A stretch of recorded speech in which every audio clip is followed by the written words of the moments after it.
now, I'm gonna make you mine. All mine!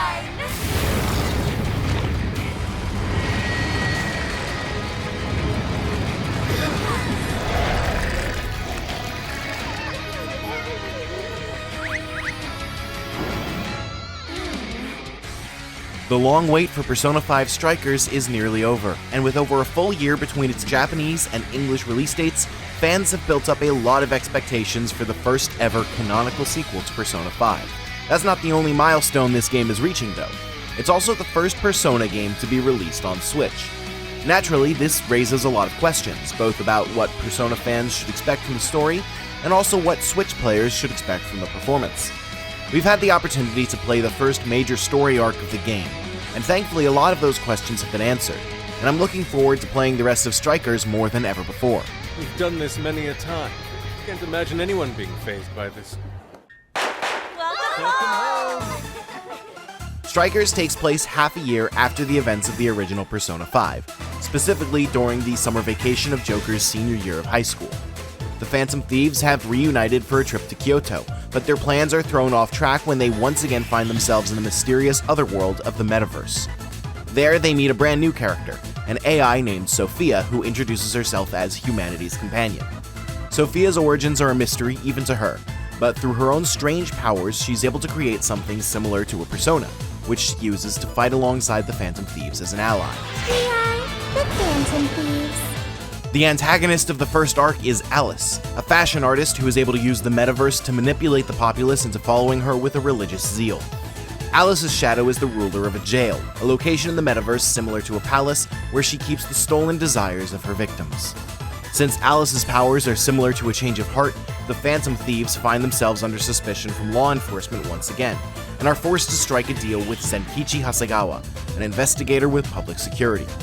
Zenkichi offers to give them information on Alice in exchange for promising to help him solve the mystery and force Alice to atone for her crimes.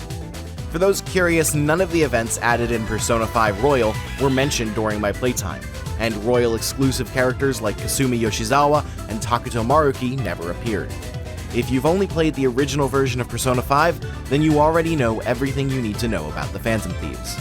Since it was made by Warriors series developer Omega Force, it's easy to assume that Strikers is a full hack-and-slash spin-off in the likes of Hyrule Warriors Age of Calamity. This is backed up by the fact that the combat mechanics are pulled directly from other Musou games, but that is where the comparison ends. With its full-fledged dungeons, lengthy cutscenes, and complex Persona fusion system, Persona 5 Strikers is certainly not a Musou game, but it's also not quite a Persona game either. Although you spend some time in the real world gathering intel on Alice and talking to friends, the social simulation side of the Persona franchise was almost entirely missing from the first arc of the game. You don't go to school except for one scene that happens to take place at Shujin Academy, and you won't be deciding whether you should play darts with friends or hang out with a monk in a dance club each day. The in-game calendar only advances with story events that are triggered by your actions in the jail, shifting the game's focus away from Joker's student life and more towards his antics as a Phantom Thief. Thankfully, fighting shadows and exploring the metaverse is just as fun in an action game as it was in a turn-based RPG. Gameplay in the jails is pretty much exactly what you'd imagine from putting Musou combat directly into Persona 5, and the ability to leap into the air between vantage points adds a level of verticality that the Warriors series has rarely explored. The simple addition of a jump button adds a lot to the flow of battle, and the elemental weakness system from traditional Persona games has been incorporated perfectly.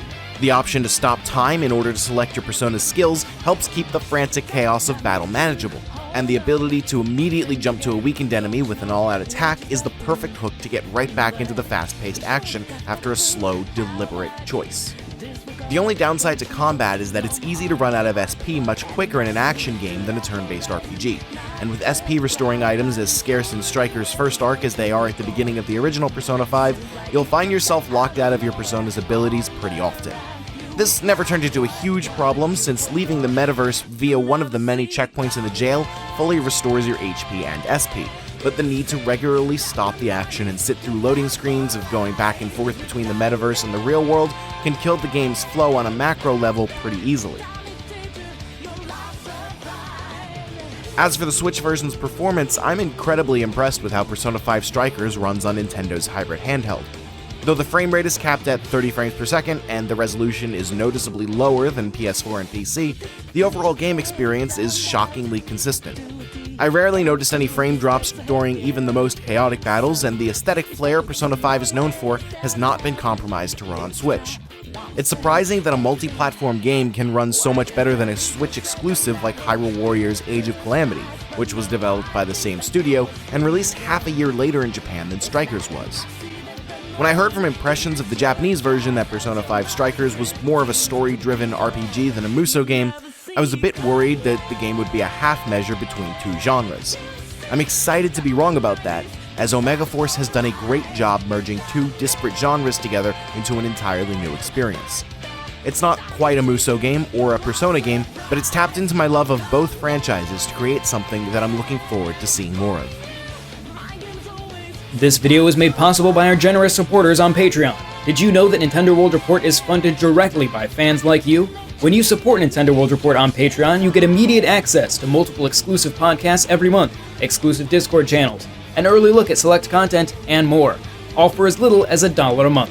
Check out patreon.com/NWR for all the details.